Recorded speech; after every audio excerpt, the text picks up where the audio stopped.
Bonjour à tous et bienvenue sur Eric Talk About. Aujourd'hui, on va débriefer du film Peaky Blinders, l'Immortel, le film qui est censé clôturer la saga, entre guillemets, des Peaky Blinders, donc les 6 premières saisons qui sont sorties lors de la série Netflix, et ce film-là, donc, qui est censé clôturer l'histoire des Peaky Blinders. Alors avant de commencer, je dois bien préciser que j'ai vu le film hier, et que dans cette critique, il va y avoir des spoilers. Donc, si vous n'avez pas vu le film, allez le voir, il est disponible sur Netflix, et ensuite, vous revenez dans cette vidéo. Le film se passe en 1940, pendant une grande guerre, que je n'ai pas besoin de vous nommer, et le gouvernement allemand décide de organiser l'inflation dans le royaume d'Angleterre. En effet, ils ont imprimé l'équivalent de 500 millions de livres, donc un demi-milliard de livres, pour organiser l'inflation dans le royaume de l'Angleterre et pour faire effondrer l'économie anglaise. D'un autre côté, nous retrouvons le personnage de Tommy Shelby, qui vit dans une vieille bâtisse en ruine avec Johnny, et qui est vraiment en dépression, hanté par ses démons, sa culpabilité, ses remords, etc., etc.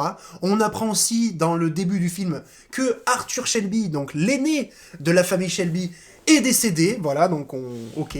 Et on apprend également via, en fait, on a Ada Thorne, donc la sœur de Tommy Shelby, qui vient le trouver pour lui expliquer que il y a eu des bombardements à Birmingham dans leur quartier de prédilection, leur quartier de naissance, Smallys, et que son fils aîné, hein, donc Duke Shelby, a repris le fameux gang, le célèbre gang des Peaky Blinders. Le problème, c'est que ce fils, Duke, on va dire, est comme Shelby, mais la morale en moins, si on peut dire ça. Voilà, mesdames et messieurs, pour le petit débrief, on va dire pour le synopsis du film. Maintenant, je vais vous dire ce que j'en ai pensé.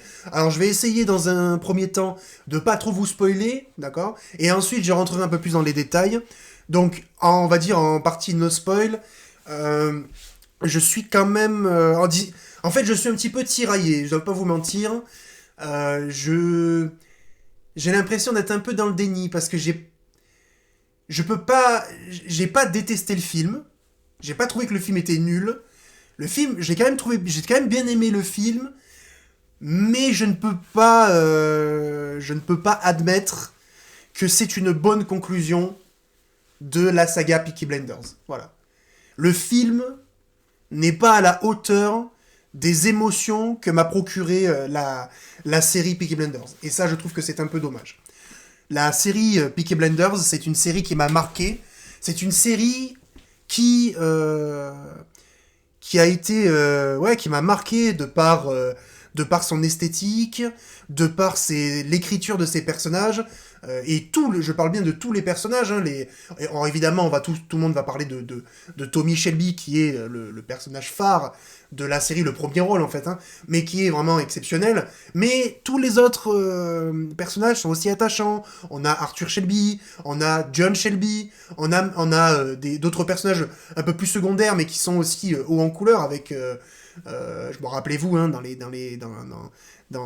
séries comme le juif, là, comment il s'appelle, Salomon, on a aussi des personnages qui sont aussi beaucoup en retrait, mais qu'on aime beaucoup, et puis aussi la qualité des méchants, que ça soit Billy Kimber, que ça soit l'italien, là, Sabini, après toute la saga, l'arc avec les Shangreta, etc., etc. Même j'ai oublié le personnage de Michael, le personnage de Polly aussi, dans les personnages attachants. Je fais un peu des tac tac tac tac dans les personnages qui sont attachants. On a aussi Polly Gray qui est exceptionnelle. Bon, malheureusement, l'actrice nous a quittés, elle est décédée un peu avant la saison 6. Hein.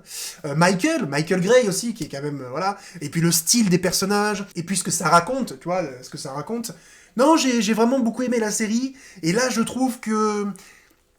je retrouve certaines sensations que j'ai éprouvées pendant la série, mais je trouve que... Alors après, peut-être aussi que il y a cet effet aussi que il termine par un film, alors qu'on a été habitué à une série. Vous savez, les séries, on peut se permettre beaucoup plus de développement, ça nous permet de mieux écrire les personnages, etc., etc. Et là, le film fait moins de 2 heures. Il fait un truc comme 1 heure... il fait 1h54, mais t'enlèves les 10 minutes de générique, ça fait 1h45.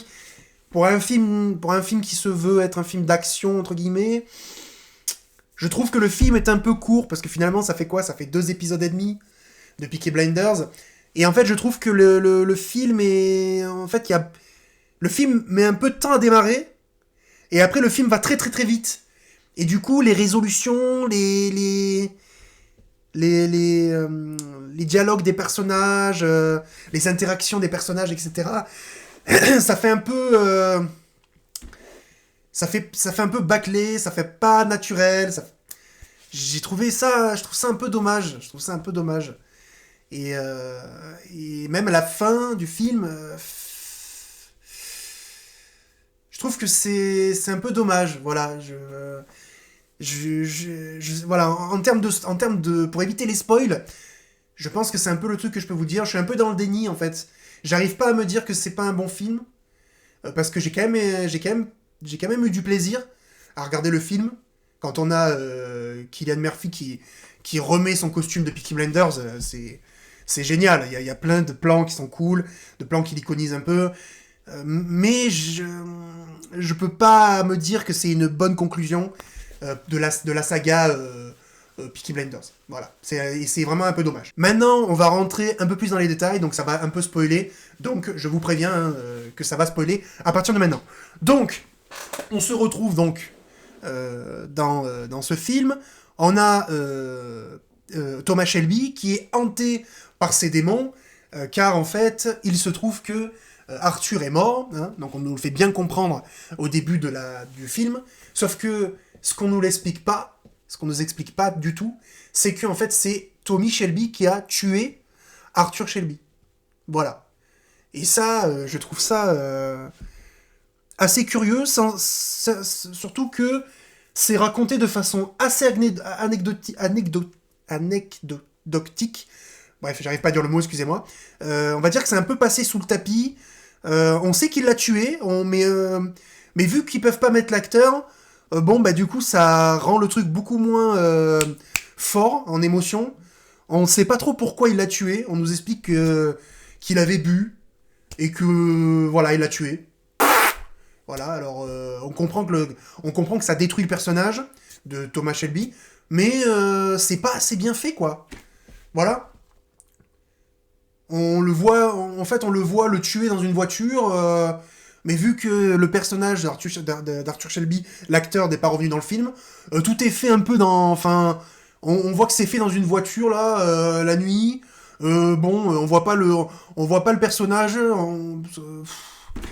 C'est un peu nul, excusez-moi, hein, quand même. Arthur Shelby, quoi. Non? Je veux dire, quand on voit tout ce qui se passe dans la saison 6, avec l'arc de Michael Gray, qui se fait tuer à la fin, putain, Arthur Shelby, quand même, non? Voilà.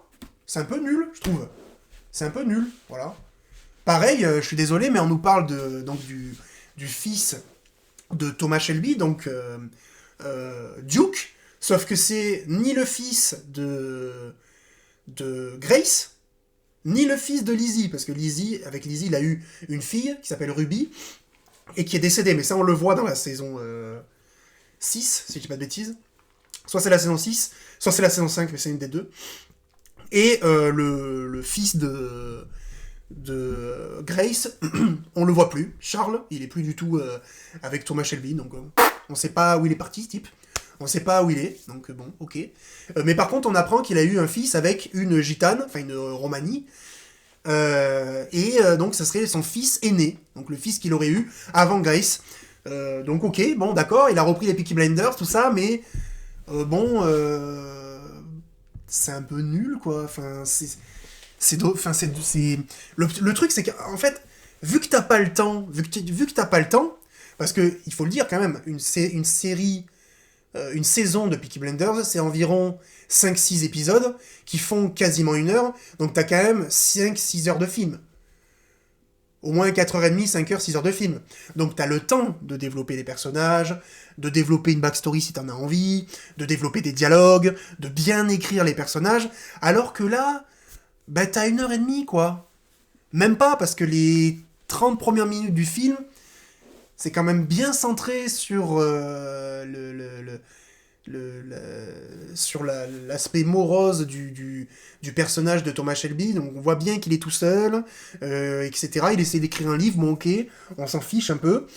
Donc on comprend bien, mais du coup, tu développes pas le personnage de Duke. Tu sais même pas pourquoi il a repris les Peaky Blinders, juste parce que c'est le fils de Thomas Shelby, d'accord. Sauf qu'il a, enfin, après l'acteur joue pas mal, il est bien, il est correct, mais je sais pas, ouais, je sais pas, c'est, on a même le personnage de Finn. Finn, Finn, ils en parlent pas. Il est juste oublié de la série. Alors que en théorie, c'est lui qui devrait être à la place de Duke Shelby. Pourquoi Finn n'est pas dans ce film? On sait très bien qu'il est pas mort dans les séries, dans la série. Il doit avoir 30 ans, tu vois, au moment du film. Pourquoi Finn n'est non seulement, enfin, n'est pas dans le film, et en plus, on ne dit pas qu'il est mort, on ne dit pas qu'il est ceci, qu'il est cela. Pareil, tu vois, c'est un personnage qui a complètement été oublié. J'ai trouvé ça vraiment mal développé. Ensuite, après, bon, on a Thomas Shelby. Alors, en fait, il y a un événement qui va se passer, c'est que Ada Thorne, donc la sœur de Thomas Shelby et la tante de Duke, va se faire tuer. Va se faire tuer, parce qu'évidemment, il faut expliquer, ça je l'ai pas expliqué, donc j'ai expliqué que les Allemands ont prévu d'organiser l'inflation au royaume d'Angleterre, mais en fait, le personnage de Duke Shelby va collaborer avec les Allemands et en prendre une grosse partie. Hein. Donc on parle de 70 millions de livres, de fausses livres sterling. Euh, et, euh, et à un moment donné, on lui donne un dilemme, parce qu'en fait il collabore avec les Allemands, on lui donne un dilemme, c'est de tuer sa tante. Mais finalement, il n'arrive pas à la tuer, et finalement, bah, c'est l'Allemand qui va la tuer. Tu vois. Et donc, Thomas Shelby va revenir pour venger sa sœur, et pour rencontrer son fils. Sauf que, bah, tu sais, il faut du temps pour instaurer une relation entre père-fils, surtout une relation qui n'a pas eu lieu, parce qu'ils ne se connaissent pas. Pas du tout. Pas du tout, pas du tout, pas du tout. Je rappelle que c'est un enfant qu'il a eu il y a genre 20 ans avec une Xigane, tu vois. Une Romanie, là. Donc, ils ne se connaissent pas du tout. Et là, ils se revoient comme s'ils se connaissaient. La relation, elle est mal construite, elle est mal amenée. C'est assez mécanique, en fait. Il n'y a pas de... Il n'y a pas de... Enfin, je suis désolé, mais ça marche pas, quoi. Ça marche pas, en fait. Les relations ne marchent pas. Les relations ne marchent pas. Ouais, non, je suis désolé, c'est pas... Moi, je me suis... Alors oui, après, il y a plein de trucs qui sont cool. Voilà, quand tu vois Thomas Shelby rendosser la casquette et le manteau des Peaky Blinders, évidemment que c'est super stylé. Il y a des moments un peu où on remet des dialogues à la Thomas Shelby, où c'est vraiment stylé. Mais vraiment, ça suffit pas. Ça suffit pas pour faire un bon film, en fait. C'est ça qui est dur. Ça suffit pas pour faire un bon film. Et puis même, je suis désolé, il y a des trucs qui collent pas. Je suis désolé, on est en pleine Seconde Guerre mondiale. Thomas Shelby doit avoir la quarantaine d'années, voire la cinquantaine d'années. Duke Shelby, il doit avoir 20 ans. Comment ça se fait qu'ils sont pas à la guerre? Il y a ça aussi que je me pose comme question. Et ça, c'est pas expliqué, tu vois. Je veux dire, Duke Shelby... parce que tu vois, Duke Shelby, il a, 20 ans? Mais normalement, il devrait être à la guerre, lui. Il devrait être à la guerre. D'ailleurs, on nous l'explique que Charles, le fils qu'il a eu avec Grace, il se bat en Afrique du Nord, d'après ce que je comprends. Mais comment ça se fait que eux ils sont pas à la guerre? Ça, pareil, c'est pas expliqué. C'est pas expliqué. Comment ça se fait que Duke Shelby est pas en train de faire la guerre? Moi, je suis désolé. L'un des trucs à l'époque qui était cool, c'est qu'on avait les Shelby, les trois Shelby, donc Arthur, Tommy et John, qui ont fait la Grande Guerre, la Première Guerre mondiale. Il y a tout ce truc en plus où il se moque du commissaire Campbell parce que lui, il a été planqué, mais le personnage de Duke Shelby, en fait, il est détestable. Il est détestable parce que c'est pas un homme d'honneur. Il collabore avec les Allemands, alors que je rappelle que c'est un gitan, et que les gitans ont été traqués par l'armée allemande au même titre que les homosexuels et au même titre que les juifs, les Xigans, on les appelait comme ça. Donc en fait, c'est un collabo, c'est un planqué, c'est un truand, enfin c'est un personnage de merde en fait. Il a pas de morale. Si, à un moment donné, on t'explique qu'il a hésité à tuer sa tante, mais pour moi, ça suffit pas pour avoir du respect pour ce personnage. Ce personnage a tous les aspects négatifs de ses oncles et de son père, sans l'aspect positif. Moi, je trouve ça bidon, en fait. C'est dommage. C'est vraiment, vraiment dommage. En fait, Duke Shelby, c'est une grosse merde, en fait, il faut le dire, tu vois. À un moment donné, il explique qu'il a quand même le sens de la famille. Mais t'as le sens de quelle famille? Tu travailles avec les Allemands. C'est à cause de toi que ta tante est morte, tu vois. Et à la fin, ils tuent... Ah bon, à la fin, ils arrivent à tuer le fameux allemand. Ils arrivent à faire brûler les 500 millions de livres sterling, de fausses livres sterling.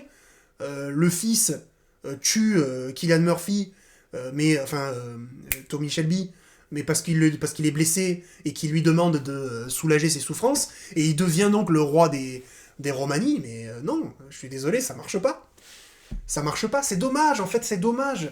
C'est dommage. Bon, après, si je devais vraiment faire un peu une synthèse, écoutez, les personnages sont pas super bien écrits, l'histoire est pas non plus fabuleuse. Bon, les jeux d'acteurs, ça va, c'est correct. Cillian Murphy est toujours exceptionnel dans ce rôle.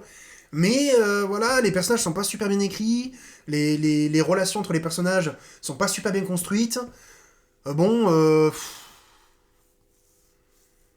C'est vraiment dommage. En fait, cette conclusion aurait mérité une 7ème saison, en fait. Pourquoi vous avez pas fait... Tu vois, moi, je fais souvent un parallèle avec Peaky Blinders, c'est le parallèle de Breaking Bad. Je trouve que cette série, et même le personnage de Thomas Shelby, ressemble à bien des égards à Walter White et à la série Breaking Bad. Mais tu vois, dans la série Breaking Bad, la fin... Même si, tu vois, on sait pertinemment que le personnage de Walter White va mourir. Il est condamné. Mais à un moment donné, il y a le grandiose, tu vois. Il y a le grandiose de la fin de Walter White. Il y a des choses qui se passent. Et là, on retrouve pas ça, tu vois. On retrouve pas ça. À la fin, Thomas Shelby, il meurt, mais c'est pas... C'est pas grandiose, on comprend pas... Il se laisse mourir, en fait, il se sacrifie. Mais non, c'est nul, en fait. J'ai trouvé ça bidon. Voilà, c'est dommage. C'est dommage. Alors oui, sur le coup, j'ai quand même éprouvé du plaisir parce que je suis fan des Peaky Blinders, tu vois. J'aime vraiment bien le truc. Mais en vrai, quand je l'analyse à froid, ben... C'est gâché. Pour moi, c'est gâché. C'est bâclé. C'est bâclé, c'est gâché. Voilà. C'est dommage. Je suis désolé, c'est dommage. Voilà. Donc, les gars, n'hésitez pas à me dire ce que vous en avez pensé. N'hésitez pas à me dire dans les commentaires si vous avez aimé ce film ou non. Je précise évidemment que je ne suis pas un critique de film. Voilà, c'est juste mon débrief, c'est juste mon avis. N'hésitez pas à liker et à vous abonner à la chaîne YouTube Eric Talk About Cinema, à me rejoindre sur Instagram. Tous les liens sont dans la description, vous l'avez à l'écran. Et les gars, on se dit à la prochaine pour un nouveau débrief. Ciao!